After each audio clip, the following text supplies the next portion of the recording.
அமெரிக்காக்காரன் ஊர் உலகத்துல இருக்க எல்லா நாட்டு கூடயும் சண்டைய போட்டு பஞ்சாயத்து பண்ணிட்டு இருக்கிறான். அதே மாரி அமெரிக்க பிரசிடென்ட் ட்ரம்ப் இருக்கிற இடம் ஒயிட் ஹவுஸ். அந்த ஒயிட் ஹவுஸ்ல ஒரு சண்டைய போட்டு குதூகலப்படுத்தலாம் அப்படின்னு சொல்லிட்டு ஒயிட் ஹவுஸ் கார்ட், அதாவது ஃப்ரீடம் 250 அப்படின்னு ஒண்ணு யுஎஃப்சி அனவுன்ஸ் பண்ணியிருக்கானுங்க. ஜான் ஜோன்ஸ கூட்டிட்டு வரேன். கானர் மெக்ரேகர் கூட பேசிட்டு இருக்கேன் அப்படின்னு சொல்லிட்டு பல மேட்டர் பேசிட்டு இருந்தானுங்க. கானர் மெக்ரேகர் என்னங்கிறாப்ல, இந்த ரவுண்ட் நம்பர்ஸ் யுஎஃப்சி 200ல என்ன சண்டை போட விடல.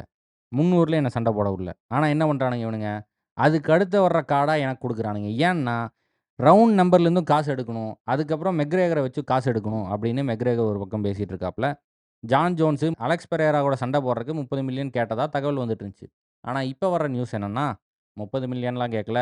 அத விட பல மடங்கு கேட்டுட்டு இருக்கான்யா அவன் அப்படின்னு சொல்லியிருக்காங்க. அதனால ஜான் ஜோன்ஸையும் வுட்டுட்டானுங்க.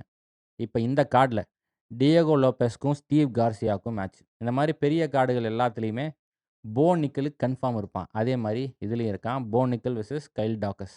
இன்னொரு match Michael Chandler versus Mauricio Ruffy. Dana ஒயிட்டோட செல்ல பிள்ளையான ஷான் ஒமேலிக்கும், ஜஹாபிக்கும் மேட்ச். மெயின் இவென்ட் அண்ணன் ஆலெக்ஸ் போட்டான் பெரேராக்கும், சிரில் கானுக்கும். ஹெவி வெயிட்ல இன்டரிம் டைட்டில்னு ஒரு மேட்ச் நடக்குதுன்னா, எங்கிருந்து வருவான், எப்படி வருவான்லாம் தெரியாது. சிரில் கானு நேரா பிரான்ஸ்ல இருந்து கிளம்பி வந்துடுறான். மெயின் ஈவென்ட்ல இலியா டொபோரியா டிவோர்ஸ் பிரச்சனையெல்லாம் முடிஞ்சுட்டு தலைவன் ஃபுல் வெறியோட கிளம்பி வரான். சண்டை போடுறது யார் கூடன்னா, interim lightweight champion human highlight reel அண்ணன் ஜஸ்டின் கேஜுக்கும் மேட்ச். ஒயிட் ஹவுஸ்ல ஒரு ஆக்டகனை போட்டு சண்டை விட்டு வேடிக்கை பார்க்க போறானுங்க.